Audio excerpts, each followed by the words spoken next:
gives me plenty of fruit. So hybrids are not a bad thing, and that sheet goes into it a lot more, and I can make additional copies if somebody didn't get one and they'd like to read through that. Open pollinated simply means that if you want to save seeds from that plant, you can save seeds from that plant, and theoretically you should be able to get an identical plant from that seed. I say theoretically because if you grow more than one open pollinated of a pepper, for instance, we had this happen. My friend gave me a pepper that was a really tasty open pollinated round sweet pepper. It was delicious. So she gave me some seeds. She also grows a lot of cayenne. She grows jalapenos. She grows a lot of the long, hotter peppers. So I grew that plant the next year, and I was so excited to get these little seeds. They were hot, okay? Peppers will cross-pollinate very, very easily. So I had open pollinated seeds, and that was a good thing, but it crossed with some of her hot peppers. So I didn't get the same plant out of the parent, or like the parent. That's what you run into with open pollinated. With hybrid, sometimes their seeds are sterile, sometimes they won't grow at all. Sometimes if you have an F1 hybrid, basically it means, and that's what you'll see in a lot of the seed catalogs, they took parent A and parent B and crossed them and made baby C, okay? Baby C is an F1 hybrid. It's the first generation. If you keep those seeds from that plant, you could get something similar to baby C. You could get something similar to parent A, parent B combination, or something even, back further that it might have crossed with. You just don't know. So that's the main difference between open pollinated and hybrid. Hybrids are not a bad thing. Everybody wants to grow, quote, heirloom seeds. What is an heirloom seed? No one really knows for sure. Some people say it's a seed that's been around for 50 years or more. Everybody's definition of heirloom is different. Open pollinated, however, you can save those seeds from year to year. There's a place for both of those in my mind. So you can plant two different pepper hybrid plants together, and you'll get the true plant of whatever you planted. Okay, hybrid seeds, if you bought a hybrid seed, okay, and you plant them this year, they've bred that plant to have certain attributes. And if you plant that seed this year, you will get the plant that they bred. Okay, but you can, in other words, they don't cross-pollinate with each other or give you something else. Or they can. Where a hybrid comes into play is if, say, you save those seeds from that pepper or whatever it is. Peppers are the ones that are notorious. They're rather promiscuous. But anyway, they will cross with other peppers, possibly, if you grow them within a certain amount of space. If anyone has ever looked into any kind of seed growers, if you're a seed grower, they have certain distance requirements. If you're a seed grower for, like, say, Baker Creek, there's some local people who are seed growers.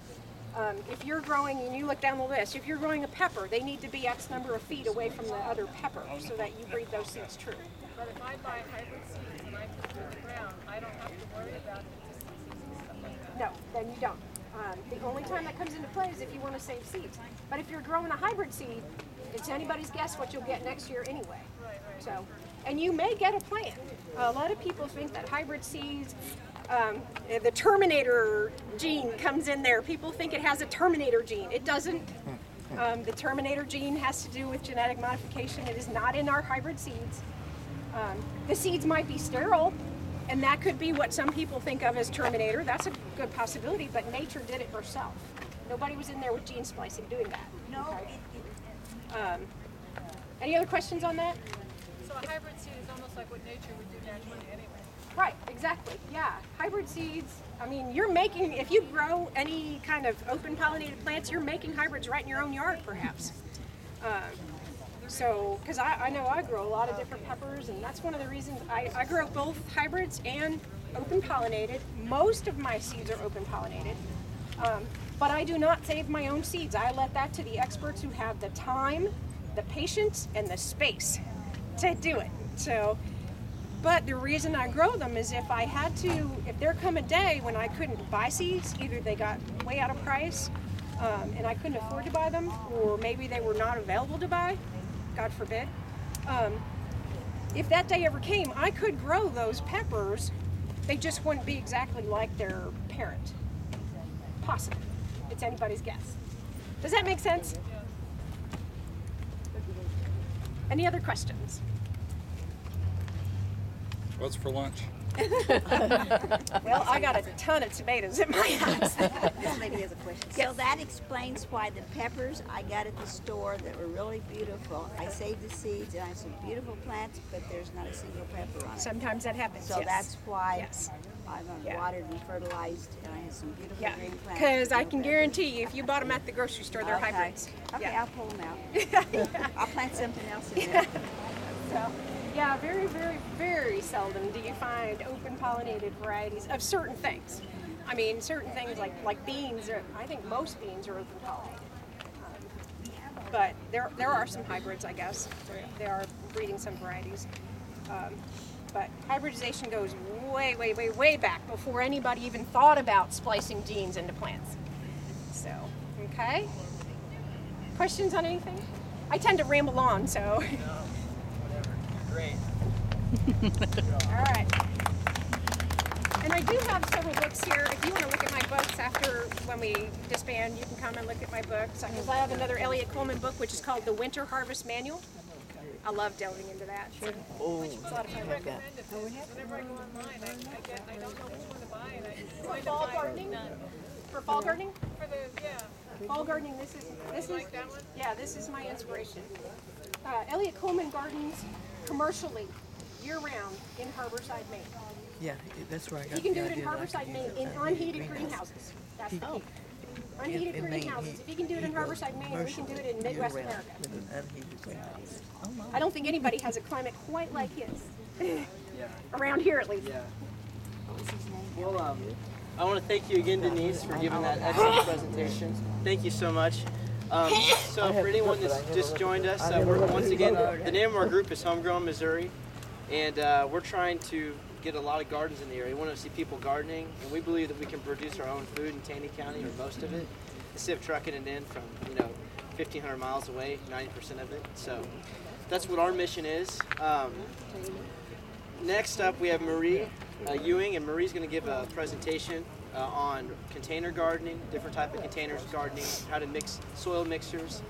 But real quick, it's really crucial. We do actually need your help with our organization, and we'd like to invite you to our next meeting, which is September the 11th. We meet the second Tuesday of every month, so it ends up being September 11th, and that's at 7 o'clock in downtown Hollister at Vintage Paris Cafe. We meet in the back patio, so we'd like to invite everyone to that. But we do need your help, and if we just love to stay in contact with you. We have a sheet here to sign up. It's just your name and an email or phone number, and we can just shoot you an email. And if you'd like to, you can stay in contact with us. We're also on YouTube, Homegrown Missouri for YouTube, Homegrown Missouri on Facebook, and homegrownmissouri.org is our website. So we'll go ahead and also at the next meeting, September 11th, we have one of the top representatives from the National Enzyme Company here out of Forsyth. They're sending them to come speak on the benefit of enzymes, what they do. I didn't even know what they did until recently, but actually it turns out the enzymes that they produce are extremely important in being healthy. So that's a big company too. They're like nationwide, known all over the world. So please come join us and see one of your fellow Forsyth community members over there. So all right, so next we'll introduce Marie Ewing on container gardening, and anything you need me to do, tell me. Yes, if you would start putting the mix together and maybe direct you there. I get so to that direct they- this part. So that they can kind of see how the mixture should be.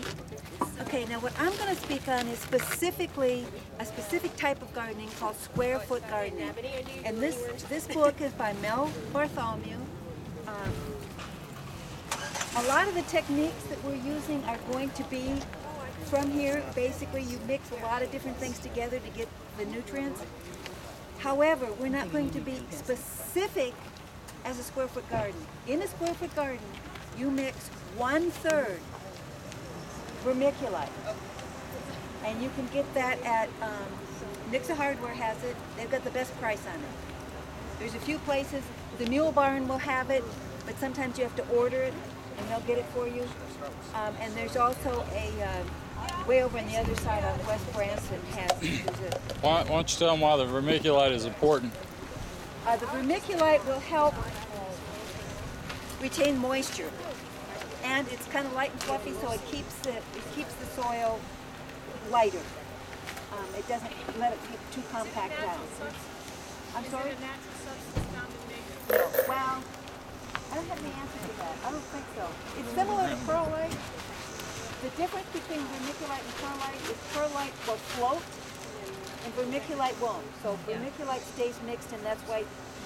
But once again, that's a square foot garden. Now, a substitute, a natural substitute that you can use for the vermiculite is the rice hulls. Okay, they kind of do the same thing. Only rice hulls, no other kind Well, there's, of buckwheat? you might be able to use that, but I know that you can get rice hulls here, and I don't know, I've never seen the buckwheat hulls. How are they compared cost-wise to the vermiculite? We want to cover what we're doing right now. Okay, so I'm sorry. Abby, how much did you have to pay for the rice hull? This bag, it's 50-pound bag. It was $20. Okay. I think it's cheaper at Nixa Hardware. Okay. Yeah. I have found that I looked at the vermiculite when I was because I was just there the other day, and it was about $20 for, now this is much more compact, so Right, they're this one's probably big. about the same size bag, and this was about 20. So they're pretty comparable. Where'd you get that one? This was at Garden Adventures in Nixa, off of 14. Which we have a magnet over here up there if you want to information. That's where I got my compost too. And they have the bulk compost, which is really hard to find. The other thing with the square foot garden, after you've used 1/3 vermiculite, you use 1/3 peat moss. Now when I say 1/3, that's by volume. So sometimes you have to eyeball it, even though the peat moss usually comes by volume and the vermiculite comes by volume. When it comes to the compost, if you buy the bags, they come by weight. So then you have to just kind of look at it. You just have to eyeball it and do the best you can. So the other thing is it's 1/3, 5 different kinds of compost, which is hard to find 5 different kinds of compost. Most places you can find mushroom compost. If you look real hard, you can find cotton burrow compost. And usually they have, at Walmart and places like that, will just have bags of compost and they don't tell you exactly what's in it. And that's okay. Just get as many different things as you can and five different things, put them together. In that, I usually get some bags of humus or manure. And that's already been composted, so you can use it right away. It's not like it's raw. And mix all that together. And once again, it's 1/3 of the vermiculite, 1/3 of the peat moss, and 1/3 of the 5 different kinds of compost, and you mix it all together. Now, what we usually do at our house is we take a tarp like this, and we put it all in there. We just start. My husband starts shoveling, and he shovels this way and shovels this way, and then we lift up the tarp on one side and lift up the tarp on the other side, and just get it all mixed in real good. And it's one of the things that they're doing here. Is they're just trying to mix. Now, what are they mixing there? Right now we have a bag of the topsoil and a bucket of compost. Okay, just basically, it's like making a cake. You just mix it all together. What I was going to say at Nixa Adventure or Garden Adventures Nursery in Nixa, you can actually, in the spring we did this. We had them mix half and half topsoil and compost. So that saved us that step because topsoil is heavy. So they mixed it with their little scoop thing that they have, scooped it on the truck, and we just literally scooped it into the bed. And then I mixed my rice or my hulls in with it. So they have that option too. I don't know if Nixa Hardware does that, but I know Garden Adventures does. So basically what we have in here is the compost and the topsoil. And this is what the rice hulls look like. Have you ever heard of the rice hulls? For anybody who hasn't seen them, that's what it's basically a waste product from the rice production out of Arkansas. It's local. It's a local, which is another good thing. Kind of does, yeah. Really just kind of loosens up the soil. It's called what? Rice hulls, parboiled rice hulls, PBH. Yeah, a lot of people are like, huh? What'd they say? Actually, I have it because I don't know the bags. So, and basically it just adds a... Anybody else? Oh. Got a couple chairs here. Now, how much rice hull did you put in there? Oh, I didn't hear you. How much did you put in? You know, there is formulas, you can find formulas online, and I know that there's a formula for the square foot gardening. We're basically using this in place of the perlite and vermiculite that are in a lot of the mixtures. I've found that perlite, when you water, it kind of floats to the top sometimes. This doesn't do that for me, and generally, I'm good. Anybody else want to sit? it doesn't, it stays in the soil basically. And vermiculite, a lot of people don't want to use vermiculite because it's been linked to asbestos. So a lot of people don't want to use that. So it's just it would be a waste product anyway. That is useful for something. Okay, and where again did you say we could get that? Garden Adventures Nursery in Nixa or Nixa Hardware are two places that I know has it. And this Sunny Hills Nursery, I don't know if anyone goes out there. They may have it. I don't know. I got Hummers has it there. Hummers has it? I think. Okay. Yeah. And sometimes the mule barn. I don't know about this, but if you call them and tell them you need it, they'll get it for you. I know they will with vermiculite. It's becoming more common. More places are. Equal portions of. No, actually, I sent you didn't I send you a recipe or something? Did you see that in the email? I do it by feel because I know what I'm going after. What was the mixture that you With used? square foot gardening, there is a specific mixture, and that's 1/3 of the 5 different kinds of compost, and 1/3 of the peat moss, and 1/3 of the vermiculite. Okay. But Yeah, I would do the 1/3 of the compost. I think is a good thing. Since we're using topsoil, I think. Well, I've never done it by. I do it by feel. I've never done it by volume. That's how I do it too. Usually, I mean, you kind of gauge it, you know. I mean, it's, Yeah, you I don't really know, do. I You'll guess see I- once we get this mixed in. You'll see the mixture that we're looking for. It seems to me that peat moss is like the rice hulls, is not? It's very similar to that. Yeah. I wouldn't use it in place of. You can use the peat, yeah. In fact, what I do is I use a growing mix called Pro Mix. It's expensive stuff. They have it at Hummers, but it's what I'm familiar with. It's from Pennsylvania, so I'm familiar with it, and that's what I like to use. But it has it's very heavy peat based, and then it has perlite in it, and it is pH adjusted because you need a certain pH. I use that for seed starting, although this year I had some problems with fungus gnats because my greenhouse was simply too warm. So I was breeding fungus gnats like crazy, but I use that for pretty much everything. And then for my pots, I add to that topsoil, compost, and rice hulls in my potted plants. In my garden bed, we started out with, the mixture we started out with was very similar to that, only it was called Fafford. Has anyone heard of Fafford mix? It's a baled mix that has a high volume of peat also, available at Hummer's and a lot of other garden centers. That's a very common one in this area. But it is a high base peat, it's a soil-less medium, and that's what we started with in my raised bed. And what I found in my yard, we had a combination of that, compost, and rice hulls.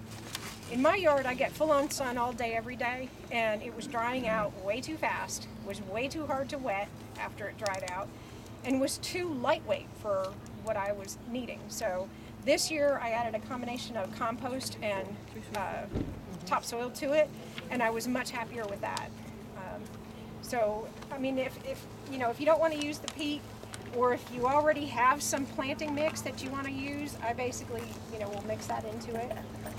I'm never satisfied with what I buy just off the shelf. I always need to mix my own. So, but as you do it, you will get a feel for it. But I think that'd be a good place to start, is like a bucket of compost, a bucket of topsoil, a bucket of rice hulls. And then if it feels like it's too heavy, because topsoil can be very heavy, if it feels like it's too heavy, I keep adding the rice hulls. I might throw in some peat, and that will help to lighten it up, because that's what I'm basically starting with the Pro Mix. And that will help to lighten it up because it can become very heavy in the pots, especially if we have a lot of rain. So I basically do it by feel. Okay, one other thing. One other thing with the square foot gardening is it's designed to grow a lot of food in a small space, which the raised gardening is too. One of the differences with the square foot gardening is you actually square off a foot. I have wood instead of the concrete blocks, and so I just punch some little nails in every foot, and I just run a string across. What they recommend in the book is that you use like little strips of wood or something to make it real nice and pretty, and you can do that if you want to make it look real nice and pretty. But I just like the string because that way if it breaks, I just, put another string on there. And so this next sheet that we're going to be handing out tells you basically how many, according to the book, how many of the different plants you can put in a square foot. And that's kind of nice, even if you're just doing the plain raised bed, it gives you an idea of how many to plant so that you don't overcrowd or so that you can maximize your space. Also, it's got in here weeks to maturity of both the seed and the plants, so that you know in the fall that's particularly important, so that you can base it off of your first frost date or freeze date, especially, so that you know if it's something you can even plant in the fall or if that's more of a spring crop. So I'll have somebody hand these out. Or maybe Gab's to you. I forgot. See why I brought my husband along? Here's the Pro Mix, in case anyone's interested. Now, That's the what mix? also, I don't know if this is the same, but at the corner of, it's right where the Taney County Center is. In the spring, there's a gal that sets up there, Rachel. I don't know what her last name is, but they just set up a little garden store there in the spring. And she's always had the big bags of a professional mix. And I've got some of that. It's a really good mix too. So come springtime, if you're interested, it's not cheap, but What did you say this mix it was a good mix. Pro mix. Now here I also brought is called Clyde's Garden Planner. And on one side is the fall, and on one side is the spring. And it's a little slider. So all you have to do is go look up the first frost date or the last frost date when you're talking about in the spring, and it'll tell you when you need to plant your carrots or your broccoli, and then also it tells you based on seed versus plants. And this was like, I don't know, maybe $1 or Yeah, $2. Yeah. I bought mine at the Baker Street Planting Festival. That's where I got this. Well, I got this there. You can order this mail order from them also. So Baker Creek is a good place to get this. I'm sure other places have it too, but it's a handy little tool to help you know when to plant different things. I think that's all I have. Okay, this is the Pro Mix. So you can see what the texture of this looks like. This is going to be very similar to what's found in this area called Fafford Planting Mix. It's F-A-F-A-R-D. Comes in a bale. You can get this in a bale. This stuff is expensive though, so the Fafford I think is a little bit cheaper. But if you go to, if what you have access to is Lowe's or Home Depot, look for a planting mix, okay? Or a container mix. It might be called a container mix. A lot of times they're a soilless mix. This is way too lightweight for pots, especially when it starts blowing. The plants just blow right over. So this is what I mix with my compost, my topsoil, and my rice hulls, which it's a high peat, so you could use the peat in place of it. So. It also has some micro. Yes, the Pro Mix also has. Yeah, that's a whole other. Yeah, they have. I don't even know how you say it. Mycorrhiza. It's actually a fungus that they have in here that helps the plant roots to grow. So it's actually helpful.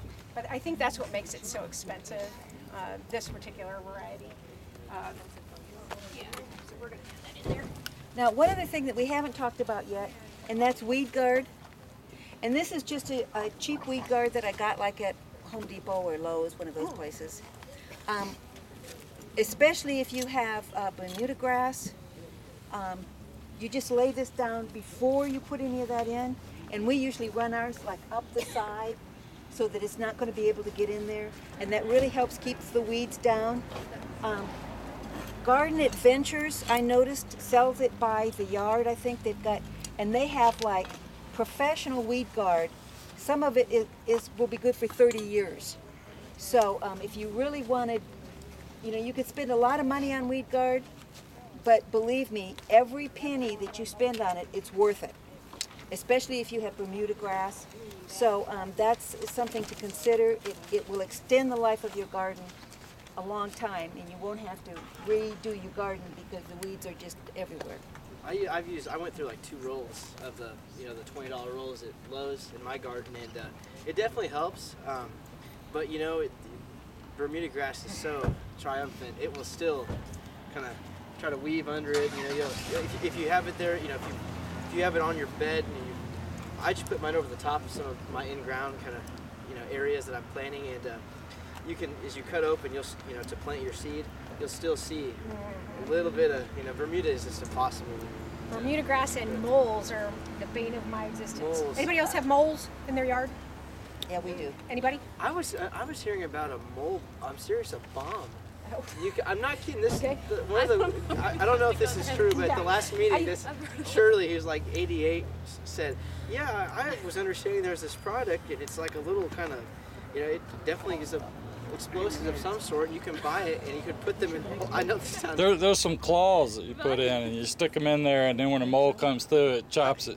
I just trained my dog to do it. She just digs them out and kills them. Okay, Someone told me. you want something more low-tech than that? When you're building your bed, this is called hardware cloth, and I lay this underneath all of my raised beds. All of them, without fail. Some of them I didn't put the fabric underneath, but all of them have this underneath. Because if I don't, the moles get in them. I've had a mole go under a concrete patio into my herb garden. So there's nothing that will stop them, but this will. They can't get through it. They don't chew. Well, at least they haven't yet chewed through it. But anyway, this can be found at any hardware store. Hardware cloth is what we always called it. Hardware cloth. It's a wire mesh. Yeah. Yeah. Just a light wire mesh. Yep. So bendable. What about but using yeah, treated wood for your border? Is that good or bad? I'm sorry, what? Treated wood. Treated like wood. 2x8? You know, I'm kind of neutral on treated Yeah. wood. Me too. It's, You know, He I don't- recommends against it because he says, then that stuff can leach into your. Yeah. Yeah. And know. there's Like a little arguments But- for and against. I It I lasts hate longer. the look of the concrete block, but the concrete block will be here long after I'm gone. So I'll never have to replace it unless I want to move it or add to it. I do have the concrete block in my yard. It's not pretty, but if you wanted to, you could probably plant something in front of it and wouldn't see it. Sweet. And there are some people who plant in the blocks. I can't in my yard because it gets too hot. I have way too much sun, and I would like to add, as far as just things to plant in containers. Around here, we obviously have cattle. That's what people do around here for agriculture. So my mother has a cattle farm in Bolivar, Missouri. I'm from here, but anyways, I noticed over the 2 winters ago, they're these big buckets. They're like a nursery pot, but they're bigger, and they hold a brick of mineral, and the cows will lick the mineral out of that over the wintertime. Well, the farmers are notorious for just leaving those things out in the fields, and they'll just be sitting there, and it's a real high-grade plastic. So I went through and picked them up this winter, and you take one of those, you flip it over, drill, I do about 6 pretty good-sized holes in the bottom of it. I line the bottom with gravel and also the landscaping fabric to try to fight off any weeds getting up through the top of it, and then pour your soil on there. But I've got 30 of those in my yard, and they'll hold a little over 3 bags. They'll hold like 140 pounds of soil. Well, I don't like mineral tubs. Because you take them back to your feed store and you get credit back. Ask your farmer before you take them from him. Yeah. A mineral tub. Yeah, I'm not advocating going to the farmer's land like rounding them up, no, but You get shot. yeah, it was crazy the first couple times. Credit $1 or $5? That's what he does. Depends on the size of the tub and the feed store. But I have to say is at least at our farm and a lot of our neighbors, they are out in the fields, and A sometimes lot of them don't take them back. they don't take them back. I mean, But if you give them what the deposit is, you can Exactly, share it. exactly. Yeah, and they're great tubs. You can reuse them. You know, They're usually blue. it's like recycling. Not everybody recycles. You know, so because it takes time to go and pick them up. You know, and so. But anyways, that's a great thing to use, and that's what I'm using, and it's doing pretty good. So. I have a question about, have you ever heard of this Aztec Wonder? It's biochar. Yeah, I just recently learned of that company. I have heard of biochar. I have heard wonderful things about biochar. That's what I wanted to know. I have never used it myself, so you know, I'm neither for or against. I'm interested in it. This is produced locally. Yeah, So if in fact, anybody's Linda. interested in it, you want to Yeah. see me about it, I'm starting to represent it, but you could go right to the guy. I can send you. Yeah, in fact, I mean, I don't charge more than what they're selling it for. So. that's one of the people that we would like to get to speak to our group at some point. That's right. That's what we were trying to look into. Well, I know Brian, so I can bug him. What's the big benefit of the biochar as far as you know right now? My understanding, it's like enzymes for the soil. Sure. So take food enzymes, this is enzymes for the soil. It has microbes that start to live and work in your garden. But I was wondering if you have heard that and if you feel that's true. I've heard that, and I would say that there's a good possibility that it is true, because when you think of natural, just the natural, nature's way of rehabbing an area, a lot of times it's through fire. When you see the forest fires, they're devastating, but then the life that springs out of that fire is hard to believe. So That's what this one said. yeah, and that's basically what that does. Yeah, one of these So- boxes are, I think, like 1,000 square feet or something like that. Really Okay. huge. Yeah, you use a very small amount, is what I understand. So, And this is also something that you can add. Is basically earthworm castings, but it's a natural fertilizer, and you don't need a whole lot of it. I bought some. I'm going to supplement my garden with it, and it tells you on the back, how much you need to use. okay, as And you far get as this that garden- mixture, if you want to come and get see that the garden texture in. or feel the texture of this I got mixture, this at, basically what they did here is they used so you can kind of get an idea of the amount.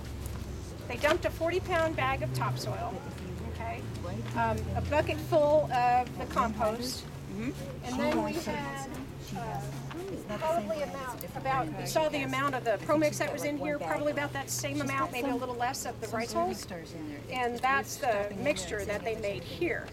And that's very close to the texture that I'm familiar with when I do my pots. I don't think that it's so heavy that it would really become mud when it gets rained on. So it's a pretty good texture.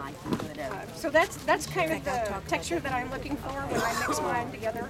How long do you have to wait before you actually test the pH? A lot of the stuff is pH adjusted, like the Pro Mix, and any container mix that you buy is going to be pH adjusted.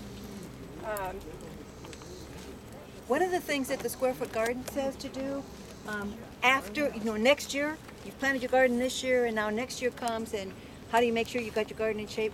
One thing that's nice about Square Foot Garden, or even when you mix it yourself, in theory you don't get as many weeds, and you don't, because you've got it a little bit more controlled. So you don't have to do a whole lot. Your garden is ready a lot earlier, especially here, because the ground doesn't really freeze solid. What I do is I just mix it up a little bit, lift it and stuff so it's not quite so heavy. And then for the Square Foot Garden, you're supposed to add 1 trowel of compost every year per square foot. So this one I think is probably, let's see, About 4. about 4. So 4 by 4, so that would be 16. You'd want to add 16 trowels of compost to that. And of course you can do your own compost, but that's not really part of this gardening. If anybody has questions, I compost. I'll be glad to answer them. But Is this or the you normal size that you use, or is there? the size that they normally recommend is 4 feet wide. You can have it as long as you want, but 4 feet wide you can reach in and get, pull anything you want to. Now, if you're going to create a garden for children, if you've got grandchildren, then they recommend only 3 feet wide because their arms aren't as long. But mine at home are about 11 by 4, and that works good for me. So I don't know what size yours are. Well, I was going to add something to that. My main garden is 4 by 16, and the reason it's 4 by 16 is, you familiar with cattle panels? Yep. Okay, cattle panels are 4 by 16. So basically what I did with mine, and if I had it to do over again, I would have made mine narrower and not 4 feet wide. The main reason is, when I made that garden, you were supposed to lay a cattle panel across the top, supported to hold your plants up. I ended up never doing that, but what I do with it now is I take fence posts called T-posts, have them on one side of the long side, the 16-foot side, and I attached my cattle panel to that. That's my cucumber, my pole beans, my anything that wants to grow up goes on that side. You can reach through the cattle panels because the squares are 4 by 4 inches, I believe. But when it's full of beans, let me tell you, when you start using this mix, it is full of beans. You really can't get your hand through there after a while. So if I was doing it again, I would make it probably about 3 feet wide, because I'm having to work on the other side. Since I've got a wall of beans over here and a wall of cucumbers, I really can't reach through it very easily. So working on the other side, I can't reach across to use all of the space effectively. If I was, going to do it again, I'd probably do it maybe 3 feet wide, or some. You have to, if you're using blocks, you have to kind of work with what you have. But just from experience, I would probably change it next time. I love the cattle panel though. I mean, it's very sturdy. On those T-posts pounded into the ground, it's not going anywhere. So I have had in the past, that's new this year, in the past I have had a structure of treated 2x4s, I believe, going up, holding some fence, like a concrete reinforcing wire, which also has the 4x4 squares. You want something you can reach through. Just remember that, because sometimes you have beans that come up on the other side. You need to get your hand through it. I've learned that from experience too. But on that one, with if you cemented your blocks in, you'd be okay. I never did, because I want it to be portable if I need to move it for some reason. On that one, when those beans grew up, because they keep growing and growing and growing, when the wind really came up, there were a couple of times I thought that side was coming down, beans and all. So with the cattle panel, I've never had that. I mean, it doesn't even waver. It's in the ground on those T-posts. So, and I use a lot of cable ties, those plastic cable ties, and that's what I fasten them with. They'll last a while. Sometimes they start breaking off and I have to replace them. But I like this setup the best. I just wish the bed was narrower so I could reach it further. So that's just something to keep in mind if you want to do that. I like to grow up if I can, because that frees up my space for things that can't grow up. So I've also taken those cattle panels and same kind of thing, except bowed them and made archways. Yes, that's and the other thing you can do. We had 4-foot by 16-foot beds, yes. But in the middle, here's a bed, here's a bed. In between, here's our archway. Yeah. So we're utilizing that bed, and then we can just walk down our archway to pick everything. Yes, and that's an awesome idea. It's a neat looking thing. It looks, when it's covered with beans, it looks like any other arbor. It's aesthetically pleasing to look at in your garden and see your archway that's just covered with beautiful yeah, stuff. and I mean, because you can go buy those things that look similar to that, and a lot more money. Cattle panels are reasonable. I don't know what a cattle panel is. A cattle panel, basically it is a heavy duty wire. It's 4 foot wide by 16 foot long. It has squares in it, like the wire is kind of, it's in a grid like this, but imagine bigger wires that you can actually stick your hand through. And it is flexible enough that you can flex it, like what they're talking about, and making that with it. And did you get that at Nixon Hardware or someplace else? Yeah, almost anywhere around here. Any feed store around here will have them. You can haul them in the back of a bed because of their flexibility, or if you have somebody that has a trailer. I know that's how we got ours. Yeah, they are pretty long. So, and as far but as they're awesome for growing on. They really are. And as far as the depth, one thing that the Square Foot Garden says, it says 6 inches is enough, or 6 to 8 inches, and I disagree with that a little bit. That's okay maybe for some lettuces perhaps, but I'd make it at least 12 inches. I've just found that, especially with the square foot garden mix, it's difficult to have things like corn. Corn needs more substance to grow in than what the square foot garden mix is. But I would up it to 12 inches to really, have the stability, and especially if you're going to do any root vegetables. Carrots obviously need at least 8 inches just for the root, so I'd go to 12 inches. I don't know, would you recommend any particular depth? Concrete block too high. That's, and then your soil's not all the way at the top. It'll settle after you mix it. I have a bed that's only 1 high.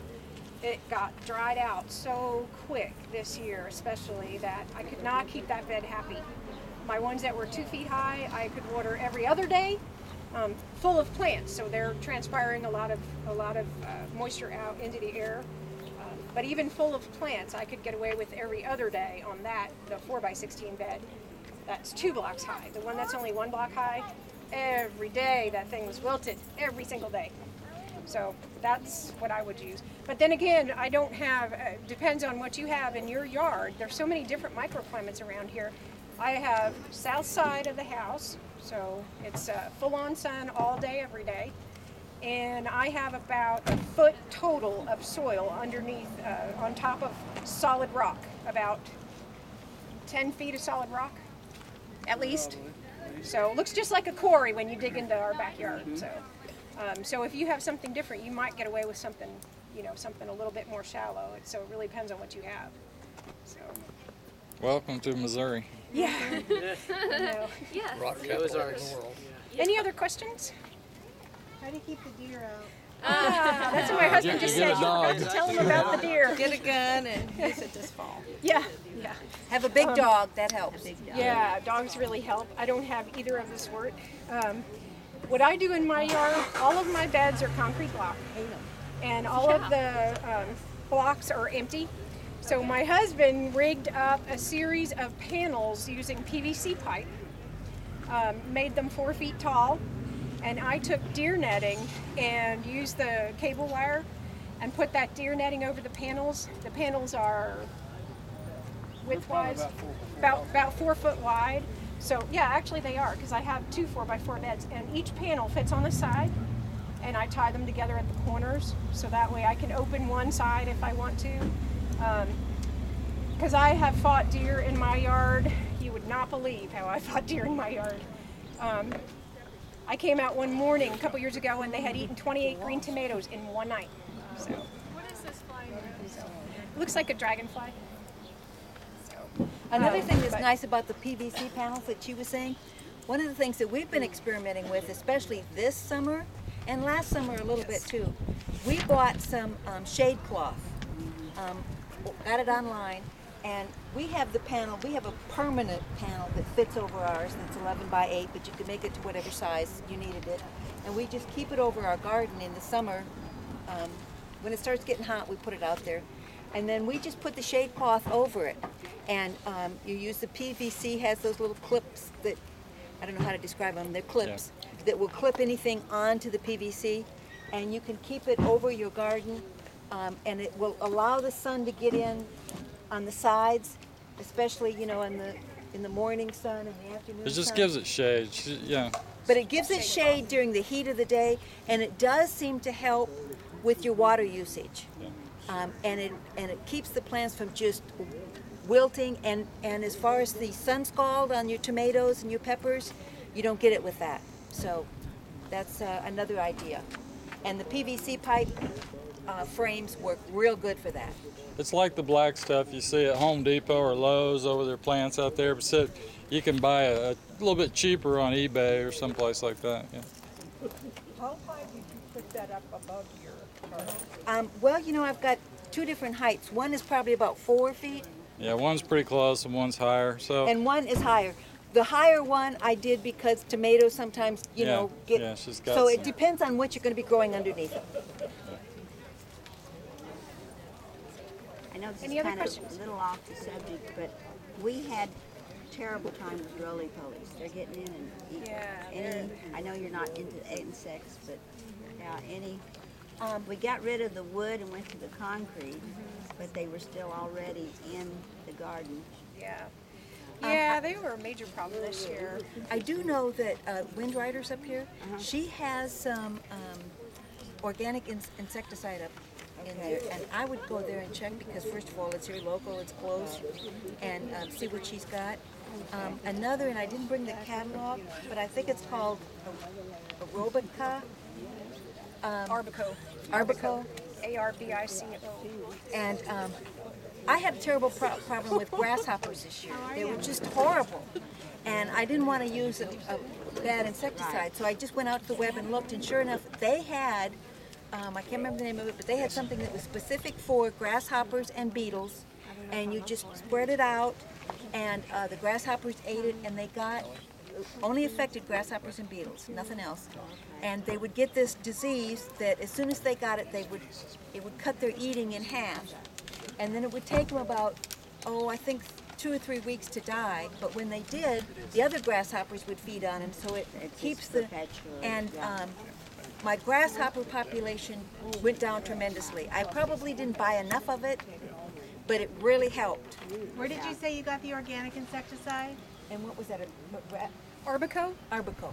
There's on the resource list, Johnny's will carry a lot of them, Fedco carries a lot of them. There's, different.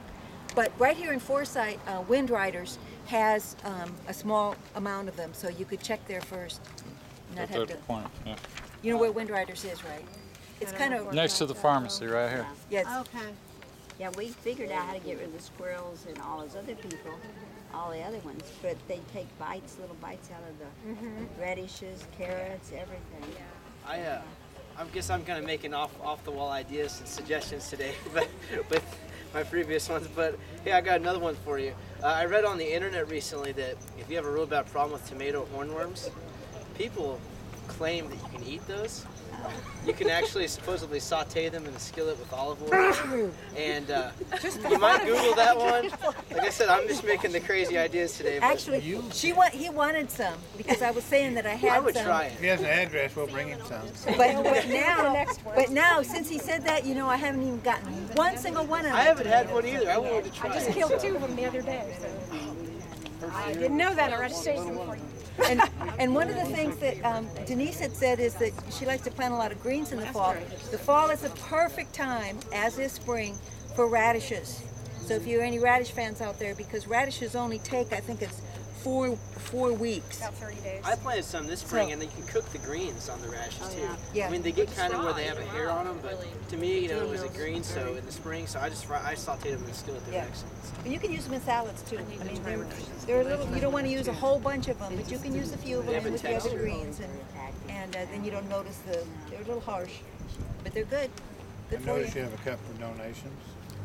Yeah, We do. We have a couple. we don't have a membership. We don't charge fees or anything like that. But we do try to. Thank you. We try to put on workshops like this. We also try to help people start gardens. Our mission's totally. I mean, we're not doing this, to try to have a club. We're trying to really, change the area for the better. We want you to go home and garden. Yeah, and we want to help you do that. Well, and we're actually, all this dirt, we're actually going to take to her house and do her garden when we leave. Abby's our So, sponsor. yeah, we just kind of help each other. Volunteers. When you want to do a garden, just kind of everybody gets together and that's helps something you really out. we want to ramp up of next spring is our garden squad effort where we go and plant gardens for people. I did that this year. We had about 5 or 6 others to help, but it's just hard to do. It takes a lot of time. We planted one at the Fall Creek Bakery in Branson. And basically, we don't want people to think you need an acre of soil to Right. grow something in. You can grow in the pots if all you have enough room for, or all you have the energy for, is to grow in a pot. At least get a pot of some lettuce or a pot of some tomatoes or something. Just grow something. And I mean, That's how I look at I've been adds trying to your. I look at it like Nike with gardening. Just do it, you know. So that's what I've been doing. Have Well- you thought about a community garden? When we came from Olathe, they have a lot of them. Community gardens Yes, where people yes. could come and they had this. Yes. That's one thing we'd like to see and try to achieve, but you know, we're just trying to. We're a fledgling group, so. Yeah, yeah. But we're gonna wrap it up. If anybody else has any other questions, we'll be I have here. one other thing. One thing too that they recommend or they talk about in the square foot garden is if you've got anybody who's maybe an invalid or has back problems and they can't really bend over and do a lot of gardening, you can just put it up on sawhorses or build a table. A raised top. bed. Yeah, and just put it up in the air, and then you probably want to keep it to maybe 8 inches in depth, so it wouldn't have too much weight. But and just make it so somebody who's got a wheelchair, for example, can roll underneath there and they can do their gardening. And you might want to make sure maybe it might not be 4x4, maybe 3x3, so that they could still reach in. But that's entirely possible. There's no limitations on gardening, really. You just have to use a little bit of creativity. I have a question. Oh, Up go in ahead. North Dakota, there's a guy, instead of raised like this, he got the white chemical barrels. Farmers cut in half, about that high.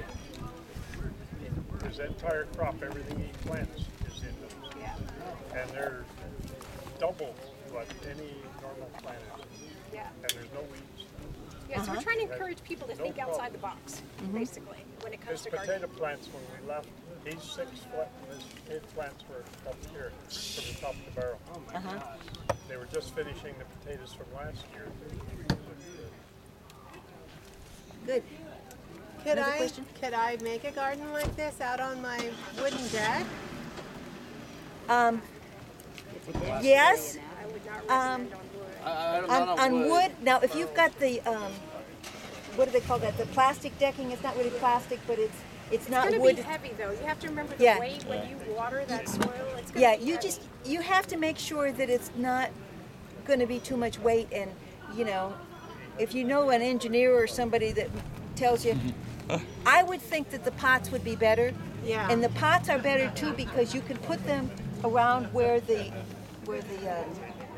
poles are, that are, Posts. the posts, so you can have more weight around by them. I would think that would be better. We have a really bad deer problem. I just don't think I want to fight with the deer. Another thing that they talk about in the square foot wrench my garden dog. is along where you've got your support system, make maybe a 1 foot box around the edge, and grow in that. But the pots would be the same thing. If you get out to the middle where there's no support, I'd really be concerned about the weight. It's kind of like a water bed. Yeah. You Soil want is to. incredibly heavy. Yeah. It's just amazing how heavy it is. And, Oh, and the critter netting does work. I mean, I don't think anybody has a deer problem like we got. I mean, because we have a thoroughfare and they eat everything in my yard. Everything. There's nothing that they don't touch. And I mean, I've hauled pounds of produce out of my different gardens. But I use the deer netting or the critter netting, or whatever they call it, bird netting or whatever. It's got little squares. It's you don't really notice it. It's black. It's a pain in the neck when you're trying to pick stuff, But hey, if I want to eat it, I'm gonna fight. I mean, especially when it comes to when it comes to ornamentals, I let them have it. I'm not gonna fight them for that. But when it comes to food, that's fighting. Yeah. So, yeah, it's worth it. I was just gonna say, if you guys use this rice hulls, be careful when you cut your bag open, because it makes an awesome little tarp, small tarp. And I use this tarp for everything, because I always need a little tarp. So, I had this over my lettuce over the spring. The rice hulls is either Nixa Hardware, Garden Adventures Nursery, but it is an awesome little tarp. So, I like to reuse things if I can. And both the rice hulls and the vermiculite, you don't want to do it on a real windy day because they're real light and fluffy and they'll get away from you. Or if you're going to, you want to kind of put down it first and then hurry up and get something on top of it so that you can start mixing it, because they do have a tendency to blow away pretty easily. But we'll be here kind of cleaning up. So if you have any other questions and you think of something, I have my books out here. I also have my way of organizing seeds. I'm kind of an anal person, and I made some seed organizers. But I have that set out. If anyone didn't get a handout and they would like a copy of a handout, I have the originals. I can make more. We just want to point out again, please, you're invited September 11th, 7 p.m., Vintage Paris in Hollister on the back patio back there. Please come out and join us. And if you didn't get a chance to sign the paper, we'd like you to do so if you can, and we'll stay in touch with you. So thank you all for coming very much. And we want to say thank you to Abby. Abby's our sponsor. She bought all the stuff so that we could go ahead and put on this garden workshop. So She's going to have an awesome garden. Well, that's the plan. That's the Thank you all. Yeah. you're welcome. Don't forget